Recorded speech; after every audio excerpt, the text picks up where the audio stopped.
नमस्कार. मी चंद्रशेखर टिळक स्मरण विस्मरणच्या या 8व्या भागामध्ये तुम्हा सगळ्यांचं मनापासून स्वागत करतो.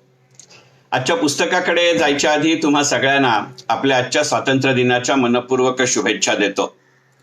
या स्वातंत्र्य दिनाला एक वेगळं महत्व आहे, कारण गेले काही दिवस आपल्याकडे ज्या पद्धतीचं करोनाचं आणि इतर काही वातावरण आहे, त्यामुळे खरं सांगायचं म्हणजे अनेक तोटे झाले असले तरी एक मोठा फायदा असा आहे की आपला आपल्याशी स्वतःशी संवाद वाढलेला आहे.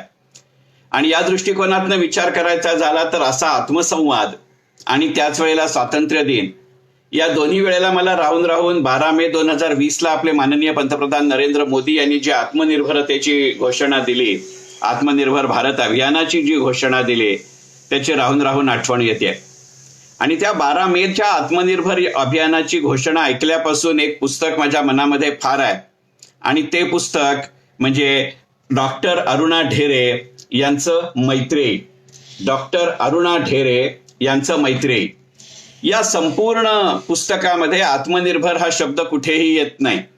आत्मभान हा शब्द आहे, आत्मज्ञान हा शब्द आहे, पण आत्मनिर्भर हा शब्द नाही आहे.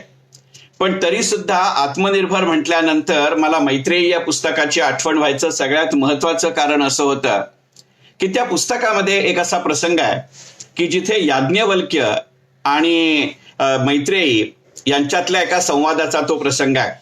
खरं सांगायचं म्हणजे पुस्तकाच्या विविध टप्प्यांवरती असे वेगवेगळ्या स्वरूपाचे संवाद आहेत. अत्यंत छोटेखानी प्रकरणं हेच तर मुळात या पुस्तकाचं वैशिष्ट्य आहे. पण त्यातलं प्रत्येक प्रकरण एक स्वतंत्र विचार म्हणून वाचावा इतकं ते सुंदर पुस्तक आहे. तर अशाच एका संवादामध्ये मैत्रेयी कात्यायनीला सांगते, आपल्याला सगळ्यांना माहितीये की याज्ञवल्क्याच्या या 2 पत्नी, पहिली पत्नी कात्यायनी, दुसरी पत्नी मैत्रेयी. ती कात्यायनी याज्ञवल्क्याची वाट बघत असते जेवणासाठी, पण तो येत नसतो कारण त्याची एक आपण म्हणू तंद्री लागलेली असते विचारांची, असा तो प्रसंग आहे. आणि त्यावेळेला कात्यायनी मैत्रेयीला असं म्हणते की अगं आता पोटात इतका तंद्री लागली, इतकी साधना सुरू आहे, पण कधीच पोटातल्या भुकेची जाणीव होत नाही का? आणि त्यावेळेला मैत्रेयी तिला उत्तर देते की अग्नी पेटला हे बरोबर, कारण कात्यायनीचं वाक्य आहे की अगं भुकेच्या अग्नीपुढे तंद्री कशी लागते. त्याच्यावरती मैत्रेयीचं उत्तर असं आहे, उदराऐवजी अग्नी हृदयात पेटला की त्याला अन्नाची आहुती नको असते. मला वाटतं आत्मनिर्भरतेबद्दल आपल्या मनामध्ये जे सगळे प्रश्न असतात त्याचं उत्तर हे आहे की तो अग्नी जर उदराऐवजी हृदयामध्ये पेटला तर तो अन्नाची आहुती मागत नाही, तो बुद्धीची आहुती मागतो, ती भावनेची आहुती मागतो. आणि अशी बुद्धिनिष्ठ भावनाभिमुखता म्हणजे मैत्रेयी, असं काहीतरी एक वेगळं समीकरण हे पुस्तक मी सगळ्यात पहिल्यांदा जेव्हा वाचलं तेव्हापासून माझ्या मनामध्ये आहे. मी मगाशी म्हटलं तसं आजच्या स्मरण विस्मरणच्या आजचं पुस्तक आहे डॉक्टर अरुणा ढेरे यांचं मैत्रेयी. या पुस्तकाची पहिली आवृत्ती घटस्थापनेला म्हणजे 24 सप्टेंबर 1987 साली प्रसिद्ध झाली. आणि आत्ताची अगदी अलीकडची आवृत्ती म्हणजे 4थी आवृत्ती ऑक्टोबर 2015 मध्ये प्रसिद्ध झाली. आत्ताच्या ज्या आवृत्त्या आहेत त्या पुण्याच्या सुरेश एजन्सीनं काढलेल्या आहेत. या पुस्तकाविषयी जेव्हा जेव्हा माझ्या मनामध्ये विचार येतो त्या वेळेला मला राहून याच पुस्तकातल्या एका वाक्याची आठवण होते. कारण हे पुस्तक 87 सालपासून आज 2020 पर्यंत म्हणजे जवळजवळ गेल्या 32-33 वर्षामध्ये किती वेळा वाचलं असेल याला काही गणतीच नाहीये. मधला एक काळ तर खरोखरच आठवड्यात एकदा तरी हे पुस्तक मी वाचत होतो. त्याचं कारण असं होतं की मी मगाशी म्हटलं तसं की मुळातच हे पुस्तकातली प्रत्येक छोटेखानी प्रकरणं हे एक स्वतंत्र कथा किंवा लघुनिबंध किंवा वैचारिक कणिका म्हणून वाचावं अशातला भाग आहे. एका प्रसंगाचं वर्णन करत असताना मैत्रेयीच्या तोंडी या पुस्तकामध्ये एक वाक्य आहे की शब्द काही वेळेला फार अलीकडे थांबतात.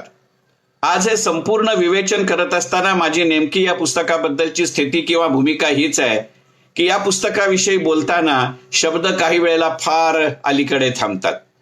आणि तरीही ह्या पुस्तकावरती बोलण्याचा मी आत्ताच्या या फेसबुक लाईव्ह सेशनमध्ये किंवा माझ्या व्हिडिओमध्ये प्रयत्न करणार आहे. त्याचं कारण असं की मैत्रेयी, याज्ञवल्क्य, कात्यायनी ही सगळीच पात्र त्या एका विशिष्ट काळामधली आहेत. आज त्याला प्रचंड मोठा काळ उलटून गेलाय. अशा परिस्थितीमध्ये सुद्धा मैत्रेयी आपल्याला साथ घालत असण्याची जी नानाविध कारणं आहेत ती गोष्ट वेगळी आहे. कारण मी मगाशी म्हटलं तसं मैत्रेयीचं काय रूप पुराणामध्ये, वेदामध्ये, उपनिषदामध्ये किंवा नंतरच्या काळामध्ये अभिप्रेत आहे याची मला कल्पना नाही. पण माझ्या मनामध्ये तिच्याविषयी जेव्हा जेव्हा मी वाचतो अगदी या कादंबरी सकट, त्या वेळेला मैत्रेयीची माझ्या मनातली प्रतिमा ही एक बुद्धिनिष्ठ भावनाभिमुखता अशी आहे. ती तर्कसंगत आहे, ती तर्क कर्कश नाहीये. कारण तर्क कर्कश होताना जी एक भावनेला कुठेतरी मुठमाती तिलांजली द्यावी लागते ते तिला मान्य नाहीये. म्हणजे याच पुस्तकामध्ये ती याज्ञवल्क्याची सुरुवातीच्या काळामध्ये चर्चा करते, वाद घालतीये, संवाद घालतीये.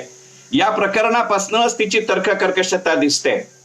याज्ञवल्क्य हा पूर्णपणाने एक विशिष्ट अर्थाने, कोणतीही टीका नाही, कृपा करून गैरसमज करून घेऊ नका.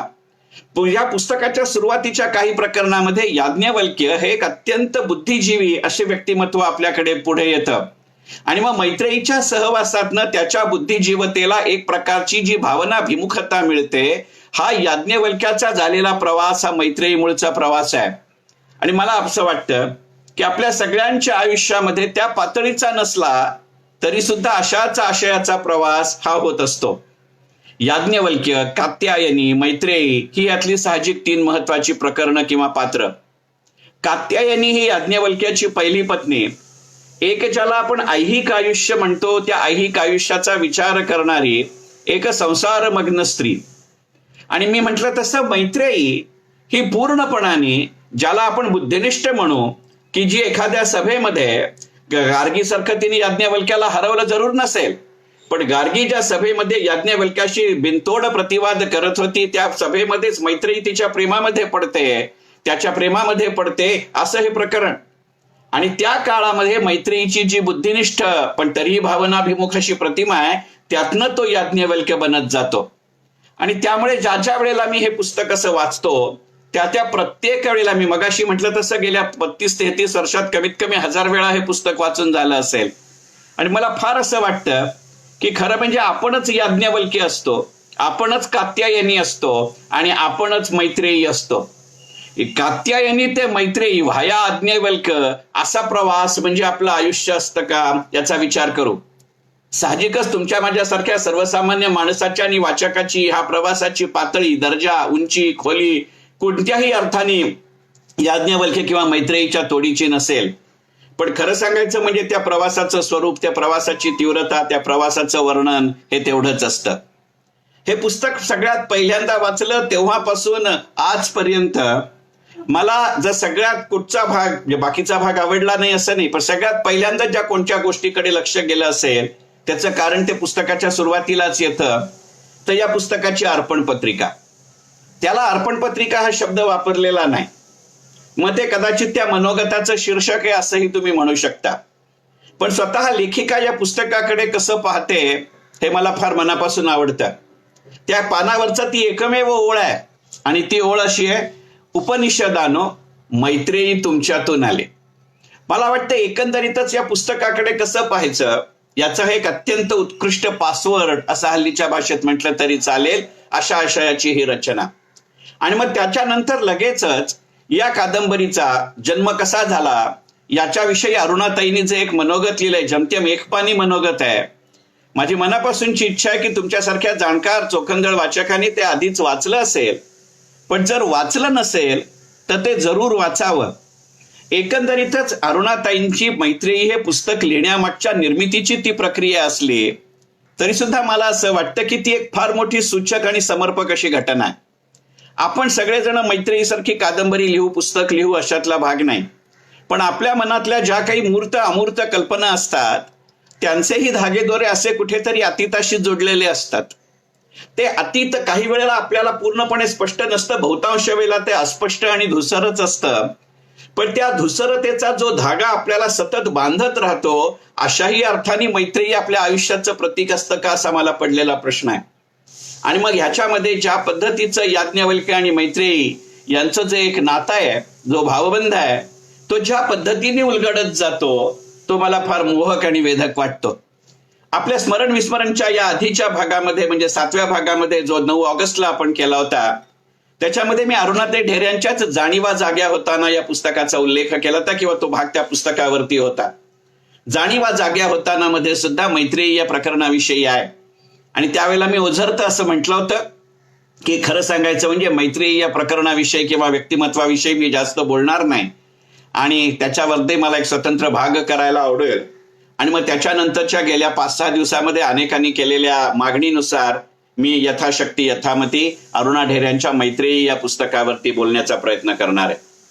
प्रयत्न अशासाठी आहे की मैत्रेयी हे पुस्तक म्हणजे तुमच्या माझ्या विचारांचं, बुद्धीचं, भावनांचा एक वेगळा कॅलेडोस्कोप आहे. शेवटी शब्द तेच असतात, त्याचा अर्थ आपल्या भावावस्थेनुसार लागतो, आपल्या अनुभवावस्थेनुसार लागतो. याचं मूर्तिमंत अत्यंत सुंदर उदाहरण म्हणजे अरुणाताई ढेरे यांची मैत्रेयी ही कादंबरी. ज्या वेळेला 87 साली हे पहिल्यांदा पुस्तक वाचलं होतं, जमतेम 27 वर्षाचं असताना, त्यावेळेला तुमच्या माझ्यासारख्या सगळ्याच माणसांच्या मनामध्ये, व्यक्तींच्या मनामध्ये ज्या काही आपल्या आयुष्याबद्दल, आपल्या आयुष्याच्या सहकार्याबद्दल, सहचार्याबद्दल ज्या काही भावना असतात त्याच जणू काही अरुणाताई शब्दबद्ध करतायत असं वाटतं. आणि मग त्यावेळेला वर्णन करताना अरुणाताईंचं एक वाक्य वापरलंय, ते मला फार मनापासून आवडलं. अरुणाताई तिथं असं म्हणतात की संस्कृतीच्या दीर्घ प्रवासामध्ये स्त्री आणि पुरुष खऱ्या अर्थाने परस्परांचे सहचर आहेत अशी उदाहरणं फार दुर्मिळ आहेत.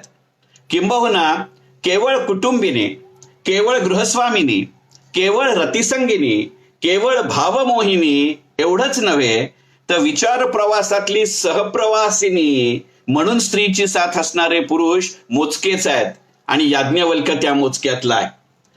ज्ञानाच्या आंतरिकीकरणाच्या बाबतीत मैत्रेयी याज्ञवल्क्या इतकीच प्रगल्भ आहे, हे महत्वाचं. कुठेही वेगळ्या अर्थाने स्त्री स्वातंत्र्याचे किंवा स्त्री मुक्तीचा नारा किंवा शब्दही न वापरता शेवटचं एक वाक्य तो संपूर्ण परिच्छेद कसं बदलतो, त्या मनोगतातलं एक वाक्य एक झलक म्हणून सांगितलं. कल्पना करा की किती वेगवेगळे शब्द अरुणाताई एकंदरीतच त्या साहचर्याविषयी वापरतात. आणि मग असा जर आपला प्रवास या साहचर्याच्या पलीकडे न्यायचा असेल किंवा साहचर्याच्या साथीने न्यायचा असेल, कारण याज्ञवल्क्य आणि मैत्रेयी मधला फरक हाच आहे. याज्ञवल्क्य ही तितकाच कट्टर बुद्धिजीवी आहे. स्वतःला तापल्या तव्यावरती उभं करण्याची त्याची परंपरा आणि सवय आहे. फक्त त्याच्यामध्ये जे काही नाहीये आणि ती म्हणजे भावाभिमुखता. भावनेमध्ये अडकणं हे याज्ञवल्क्याला कुठेतरी आपला कमकुवतपणा वाटतो. आणि मैत्रेयी त्यावेळेला तितकीच बुद्धिजीवी असतानाही, आणि म्हणून मी ह्या परिच्छेदाचा सुरुवातीलाच उल्लेख केला, तितकीच बुद्धिजीवी असताना ती असं सांगते की भावाचा अभाव हा बुद्धीचाही अभाव असतो. मला वाटतं आज ज्या पद्धतीच्या अर्थकारणामध्ये, आज ज्या पद्धतीच्या समाजकारणामध्ये, आज ज्या पद्धतीच्या राजकारणामध्ये आपण आहोत, त्यावेळेला याच्यामध्ये जेव्हा फारकत येते, याच्यामध्ये जेव्हा विसंगतता येते, तेव्हा काय होतं याची उदाहरणं आपण जागोजागी पाहतोय. आणि एवढ्या करता माझ्या आत्ताच्या स्मरण विस्मरणच्या या भागाला सुरुवात करताना या पुस्तकामध्ये नसलेलाही शब्द आत्मनिर्भर आणि त्याची आत्ताच्या ज्या विशिष्ट प्रसंगामध्ये धारणा झाली आहे त्याच्या दृष्टिकोनातून उल्लेख केला. कल्पना करा की किती वेगवेगळे शब्द आहेत. मला ते शब्द परत सांगायचा मोह आवरत नाहीये.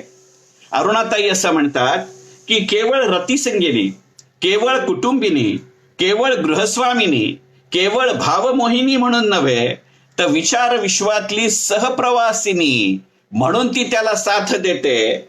आणि ज्ञानाच्या आंतरिकीकरणाच्या बाबतीत मैत्रेयी त्याच्या इतकीच प्रगल्भ आहे.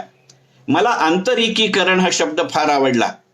तुम्ही कोणत्या अर्थाने त्याच्याकडे बघता याच्यावरती त्या शब्दाचा अर्थ अवलंबून राहील की काय, असं मला मनापासून वाटतं.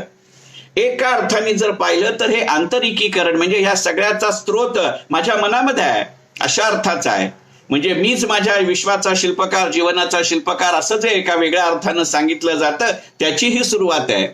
आणि दुसरी गोष्ट, कोणताही विचार जोपर्यंत बाहेरनं येतोय पण तो आपल्याकडे करतोय, तो जोपर्यंत आपण आपल्या भावविश्वाशी एकरूप करून घेत नाही, एकजीव करून घेत नाही, या प्रक्रियेलाही आंतरिकीकरण म्हणता येईल का?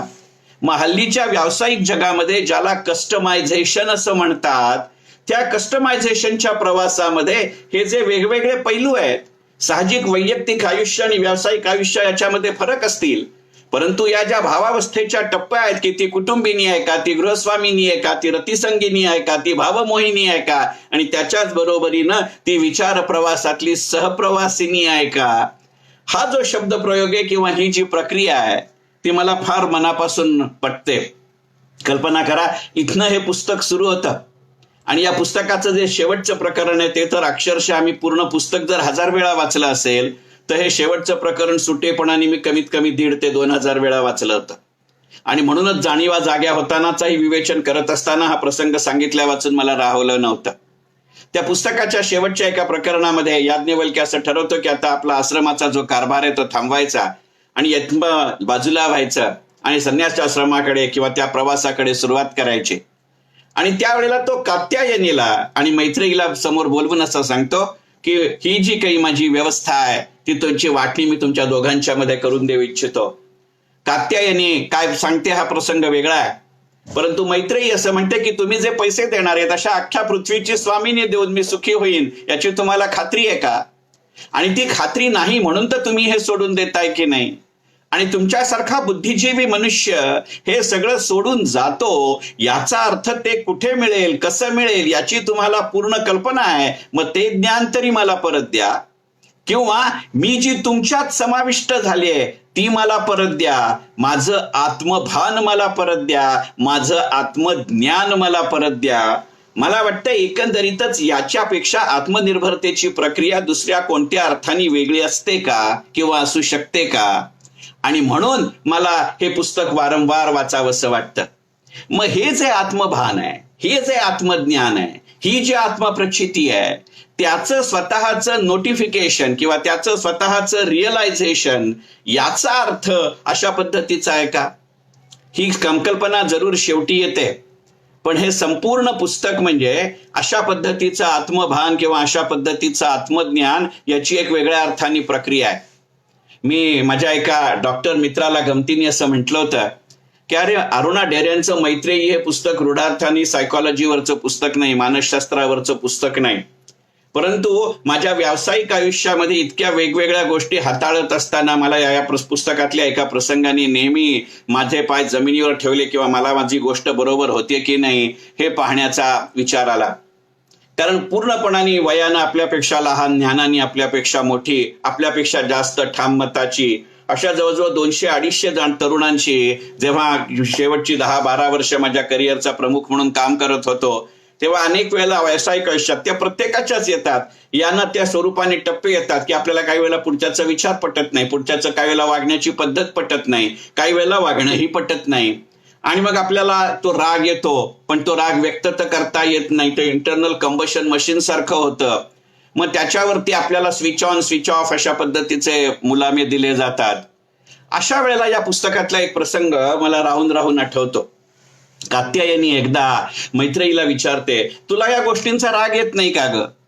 तुला माझा राग येत नाही का ग? मी मगाशी म्हटलं तसं कात्यायनी ही याज्ञवल्क्याची पहिली पत्नी आहे आणि ती असूनही याज्ञवल्क्य मैत्रेयीच्या प्रेमाचा स्वीकार करतो आणि मैत्रेयी आणि याज्ञवल्क्याचा कात्यायनी स्वीकार करते. आणि त्या एका अशा पार्श्वभूमीवरती कात्यायनी या पुस्तकामध्ये मैत्रेयीला एकदा विचारते, तुला माझा राग येत नाही का ग? आणि मैत्रेयी तिला उत्तर देते. त्याची शब्दप्रचुरता जितकी महत्वाची आहे ना तितकीच त्याची भावप्रचुरता महत्वाची आहे असं मला फार वाटतं. मैत्रेयी तिला होतं आणि एवढ्या करता मी म्हटलं की हे सायकॉलॉजीचं पुस्तक नाही, परंतु आपल्या संपूर्ण व्यावसायिक आणि वैयक्तिक आयुष्याच्या प्रवासामध्ये हे काउन्सिलिंगचं सेशन मला फार आवडतं. या पुस्तकाच्या 2-3 प्रकरणामध्ये हे येतं. आणि मग मैत्रेयी कात्यायनीला उत्तर देते, नाही मला राग येत नाही असं नाही मी म्हणणार, मला राग येतो, पण त्याच्या वेळेला मी असं करते की ज्याचा राग येतो त्याच्या जागी मी स्वतःला ठेवते. आपलं आपल्याशी भांडण फार काळ टिकत नाही ग, कारण शेवटी आपण आपल्याला प्रिय असतो. मला हे उत्तर प्रचंड आवडलंय.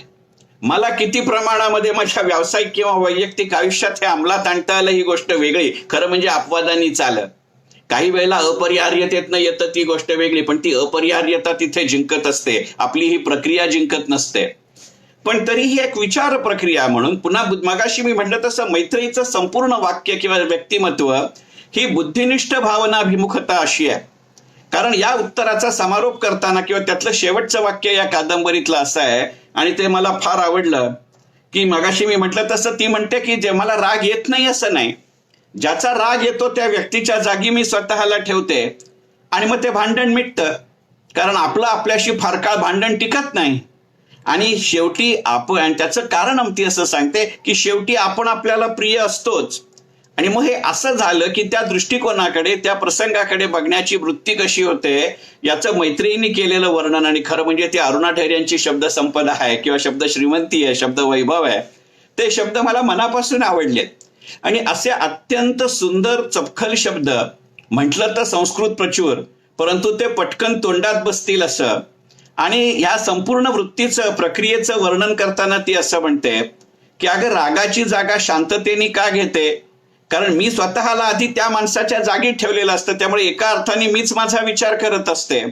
आणि आपण जेव्हा आपल्याकडे बघतो त्यावेळेला आपण स्वतःकडे बघताना आपण कसे असतो, दृष्टी प्रियदर्शिनी आणि जिव्हा मधुमत्तमा. दृष्टी प्रियदर्शिनी आणि जिव्हा मधुमत्तमा म्हणजे नंतरच्या काळामध्ये एक आपल्याला ते वारंवार सांगितलं जातं की व्यावसायिक जीवनात, सामाजिक जीवनात, वैयक्तिक जीवनात वागताना जिभेवरती साखर हवी आणि डोक्यावरती बर्फ हवा. त्याच्या पलीकडे ती असं म्हणते दृष्टी प्रियदर्शनी, म्हणजे जे आपल्याला दिसतंय ते प्रिय मानायचं किंवा जे दिसतंय त्यातनं आपल्याला आनंद मानायचा.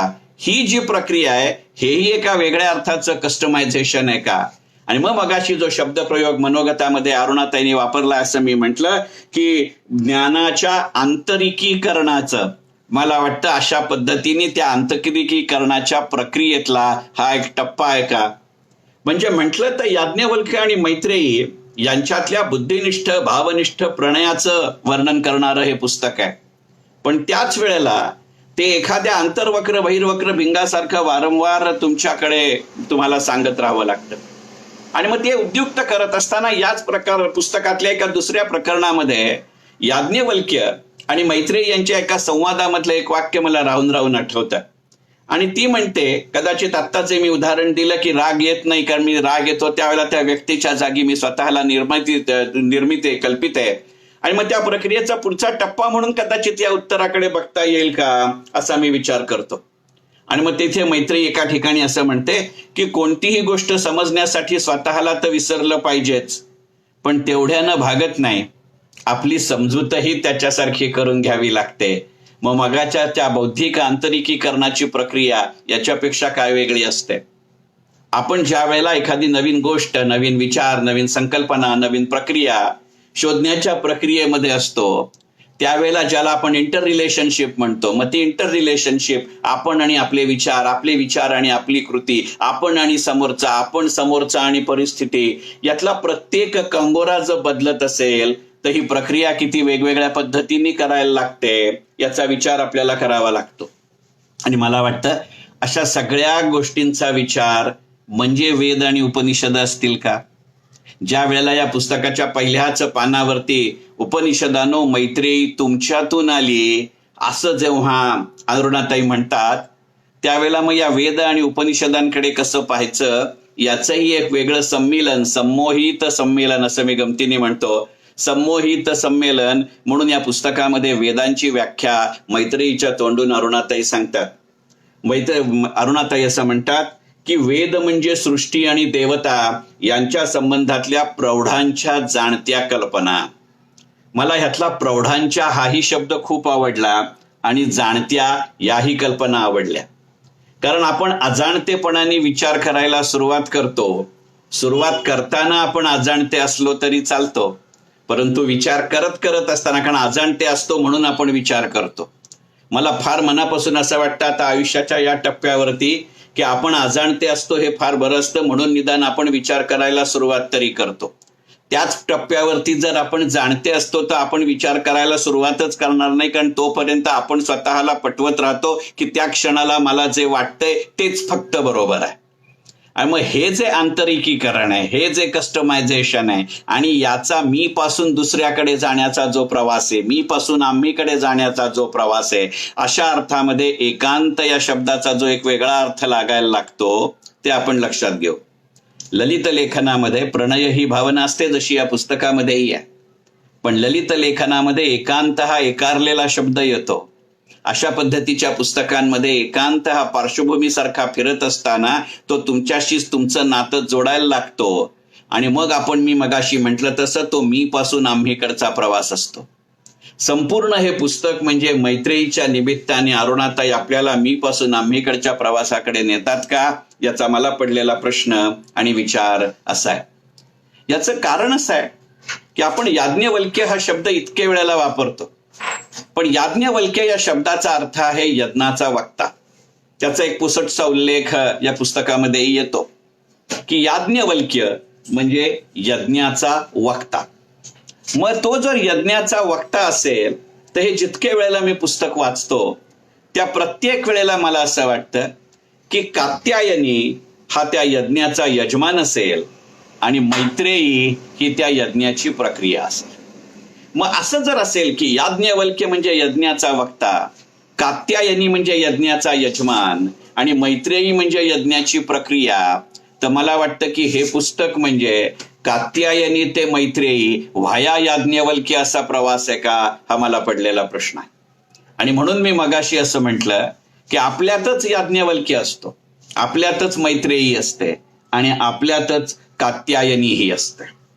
आणि मग या पुस्तकामध्ये केवळ इतकी तत्वचर्चाच आहे अशातला भाग नाही, पण एक अगदी छोट्या छोट्या उदाहरणातनं, छोट्या छोट्या प्रसंगातनं ज्या पद्धतीचं भावविश्व इथे उमलत जातं ते अनुभवण्यासाठी आपल्या आपल्या पातळीवरती आपणही ते अनुभवलेलं असतं. आणि त्यासाठी फार याज्ञवल्क्य मैत्रेयी इतकी बुद्धिनिष्ठता असण्याची गरज नसते. त्यातला एक जो असा प्रसंग आहे तो मला फार मनापासून आवडतो. या पुस्तकावरती कितीही वेळ बोलता येईल, परंतु मर्यादित वेळेमध्ये स्मरण विस्मरणमध्ये बोलायचं आहे. मी स्वतःवरती घालून घेतलेलं बंधन माझ्या पूर्णपणाने लक्षात आहे.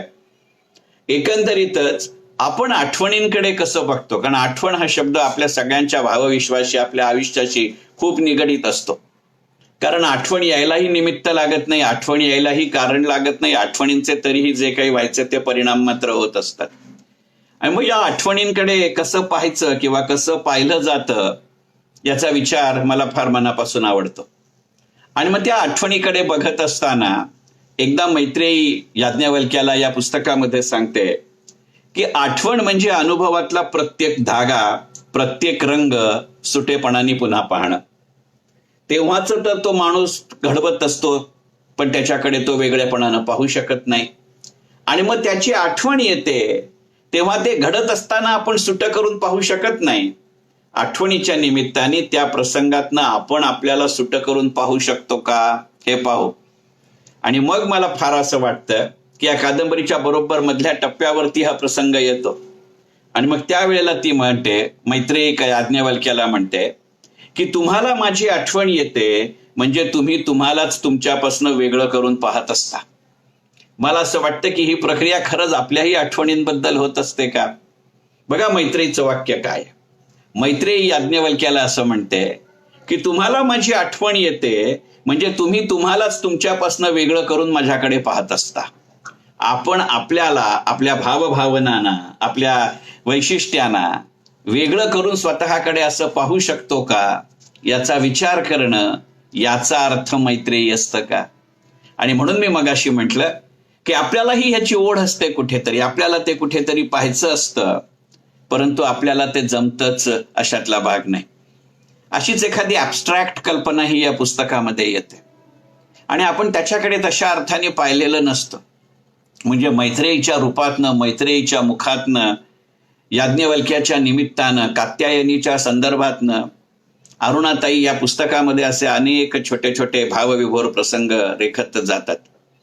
आणि तसाच एक भावविभोर प्रसंग आहे आणि ती असं म्हणते की सगळ्यांना चंद्राचं प्रेम असतं, गोष्ट खरी आहे. पण म्हणली एक गोष्ट लक्षात घ्यावी लागते की चंद्र जगवत नाही, कारण अमावस्येला चंद्र नसतो तरी जग थांबत नाही. पण सूर्य नसला तर काय होईल. हा प्रसंग असा केवळ ॲब्स्ट्रॅक्ट म्हणून येत नाही, तर तो ॲब्स्ट्रॅक्ट म्हणून येत असताना याज्ञवल्क्य ज्या वेळेला स्वतःशी निर्णय घेतो की तो आता हे सगळं सोडून बाजूला होईल, त्यावेळेला जेव्हा तो मैत्रेयीचा संदर्भ येतो, मैत्रेयीची आठवण येते, मैत्रेयीविषयी तो विचार करायला लागतो, त्यावेळेला या पुस्तकामध्ये याज्ञवल्क्य स्वतःला असं सांगतो की सगळ्यात कठीण प्रक्रिया ती आहे. कारण मैत्रेयी म्हणजे तिच्या ऊर्जेचा सूर्य आहे, मैत्रेयी म्हणजे त्याच्या छायेची सावली आहे. आता या ऊर्जेचा सूर्य या शब्दप्रयोगामधलं मगाचं जे सूर्यासंबंधातलं विधान या पुस्तकामध्ये येतं त्याचा विचार करूया. की चंद्र आपल्याला आवडतो ही गोष्ट खरी आहे, पण चंद्र नसला तर जग काही थांबत नाही, पण सूर्य नसला तर. याचा अर्थ आपल्या आयुष्यामध्ये असे काही एक टप्पे असतात की ते आपल्याला आपल्या विरक्त वृत्तीमध्ये सुद्धा आपल्या बरोबर असावेत असं वाटतं. मग मला स्वतःला असं वाटतं की असे क्षण, असे व्यक्ती, असे प्रसंग, अशी निमित्त, अशी कारण ही आपल्या प्रत्येकाच्या आयुष्यामधली मैत्रेयी असते. कारण मैत्रेयी ही व्यक्ती नाही, मैत्रेयी ही वृत्ती आहे. आणि म्हणून मी मगाशी म्हटलं की कात्यायनी ते मैत्रेयी व्हाया याज्ञवल्क्य म्हणजे आपलं आयुष्य असा प्रवास असतो का, याचा विचार करो. या सत्राचा समारोप करत असताना मी जेव्हा आत्ता असं वाक्य सहज म्हटलं, आधी एकदा म्हटलं तर आत्ता सहज असं म्हटलं की कात्यायनी ते मैत्रेयी व्हाया याज्ञवल्क्य म्हणजे आपलं आयुष्य, हे म्हणत असताना आत्ता सहज एक वेगळा विचार मनामध्ये आला. तुमच्यासारखे जाणकार वाचक आणि जाणकार श्रोते मनापासून हे वाक्य ऐकल्यानंतर हसतील याची मला कल्पना आहे. पण शेवटी मन आहे, कोणाची कधी कशी आठवण येईल हे तुम्हालाही सांगता येणार नाही, मलाही सांगता येणार नाही. ज्या वेळेला मी आयुष्याच्या संकल्पनेकडे असं पाहिलं की कात्यायनी ते मैत्रेयी व्हाया याज्ञवल्क्य असा प्रवास म्हणजे आयुष्य, असं म्हणत असताना कदाचित आज स्वातंत्र्य दिन असल्यामुळे असेल, मला स्वातंत्र्यवीर सावरकरांच्या एका विधानाची आठवण झाली. स्वातंत्र्यवीर सावरकर त्या वाक्यामध्ये असं म्हणले आहेत की देहाकडून देवाकडे जाताना वाटेत देश लागतो. मला वाटतं देह म्हणजे कात्यायनी, देव म्हणजे मैत्रेयी, आणि हा जो मधला देश आहे तो म्हणजे याज्ञवल्क्य. आणि मग जाता सावरकरांची जर वाक्य आठवलंच आहे की देहाकडून देवाकडे जाताना वाटेत देश लागतो, या वाक्याची जी पूर्वासूरी आहे ते लोकमान्य टिळकांचं वाक्य आहे. लोकमान्य टिळक असं म्हणले आहेत की देव आणि देश हे वेगळे असूच शकत नाहीत. आणि मी आत्ताच असं म्हणलं की देह ही कात्यायनी आहे, देश हे याज्ञवल्क्य आहे, आणि देव ही मैत्रेयी आहे. मग लोकमान्यांच्या वाक्यामध्ये जसं देव आणि देश वेगळे असू शकत नाहीत, तो याज्ञवल्क्य ते मैत्रेयी असा प्रवास आपल्या हातून घडावा, एवढ्या करता अरुणाताई मैत्रेयी हे पुस्तक लिहितात का, हा मला पडलेला प्रश्न आहे. आणि तसं जर असेल तर ह्या एका जगावेगळ्या प्रेमाचं, आणि एवढ्या करता मी मैत्रेयीचं वारंवार वर्णन या विवेचनामध्ये असं केलं की बुद्धिनिष्ठ भावना विमुखता. ती भावना विन्मुखता नाहीये, ती भावना भिमुखता आहे. मग अशामध्ये जर आपण विचार करायला लागलो तर मला राहून राहून शेलीच्या एका कवितेची आठवण होते. शेली त्या कवितेमध्ये असं म्हणतो, if you love something set it free, if you love something set it free, if it is yours it will come back, if it doesn't it was never yours. याचं भान देते ती मैत्रेयी असते. बघा शेली काय म्हणतो, if you love something set it free, if it is yours it will come back, if it doesn't it was never yours. It was never yours हे भान फक्त आपल्याला मैत्रेयी देते. याज्ञवल्क्याला ते जाणवतं, पण तो याज्ञवल्क्य मान्य करत नाही, आणि कात्यायनी हे कधीच मान्य करू शकत नाही. आपल्या भावावस्थेचे, आपल्या आयुष्याचे हे नेहमी टप्पे असतात. म्हणूनच मी मगाशी म्हटलं तसं की कात्यायनी, याज्ञवल्क्य आणि मैत्रेयी या आपल्या आयुष्याच्या कोणत्याही टप्प्यावरच्या आपल्या स्वतःच्याच अवस्था असतात, आणि या तिघांचा आपापसातला संवाद म्हणजे ते जे मगाचं आंतरिकीकरण आहे ते आहे. त्यामुळे म्हटलं तर जमतेम 100-110 पानांचं हे पुस्तक, परंतु तुम्ही ज्या टप्प्यावरती, ज्या वृत्तीने, ज्या आनंदाने, ज्या दृष्टिकोनातनं हे तुम्ही पाहत जाता, तसतसे तुम्हाला वेगळे अर्थ लागतात. आणि असे वेगळे अर्थ लागतात म्हणून त्याला ललित म्हणायचं का? पण ललित आणि वैचारिक यांच्या सीमारेषेवरती घुटमळणारं लेखन म्हणजे तर अरुणाताई ढेरे आहेत. आणि अरुणाताई ढेरे यांच्या या पुस्तकाचा विचार एवढ्या करता मला स्वतंत्रपणे करायचा होता. मला आशा आहे की स्मरण विस्मरणच्या माझ्या आधीच्या 7 भागांना जसा तुम्ही उत्कृष्ट आणि उत्स्फूर्त प्रतिसाद दिलात, तसाच तो यालाही द्याल. हे विवेचन माझ्या फेसबुकवरतीही उपलब्ध असेल आणि थोड्याच वेळात माझ्या युट्यूब चॅनलवरतीही असेल. मी आधीही अनेकदा आपल्याला जसं आवाहन केलं होतं तसं जरूर युट्यूबवरती इथे तुमचे अभिप्राय, प्रतिक्रिया नोंदवा. एखादं पुस्तक मी या मालिकेमध्ये घ्यावं असा जर विचार तुमच्या मनामध्ये असेल तर तो जरूर कळवा. यथाशक्ती, यथामती अशा पुस्तकांचं विवेचन करण्याचा मी माझ्या परीनं प्रयत्न करीन. तुम्ही जेवढं सुचवताय तेवढं चांगलं मला करता येईल की नाही माहिती नाही, पण त्या निमित्ताने मग जो या मालिकेचा मूळ उद्देश आहे की काही पुस्तकं आपण आयुष्याच्या एका टप्प्यावरती वाचत राहतो आणि ती कदाचित थोडीफार विस्मरणात जातात, पण मग एखाद्या शब्दावरनं, एखाद्या घटनेवरनं आपल्याला त्याची पुन्हा आठवण होते. जशी मला आत्ता पंतप्रधानांच्या आत्मनिर्भर या शब्दावरून मैत्रेयी आठवली. कारण शेवटी एखाद्या गोष्टीची आठवण येणं म्हणजे तरी काय, कारण स्मरण म्हणजे आठवण. या पुस्तकामध्ये तेच तर त्यांनी सांगितलंय ना, आठवण येणं म्हणजे त्या घटनेमधल्या तुम्हाला तुमच्यापासनं वेगळं करून त्याच्याकडे पाहणं म्हणजे आठवण. मला असं वाटतं अशी संधी या स्मरण विस्मरणच्या मालिकेतनं एक विवेचक म्हणून, एक वाचक म्हणून आणि तुमच्या सहकार्याने, मार्गदर्शनाने आणि प्रोत्साहनाने वरचेवर मिळत राहावी. या शब्दांवरती माझ्या या भागाचा मी समारोप करतो. मनपूर्वक धन्यवाद.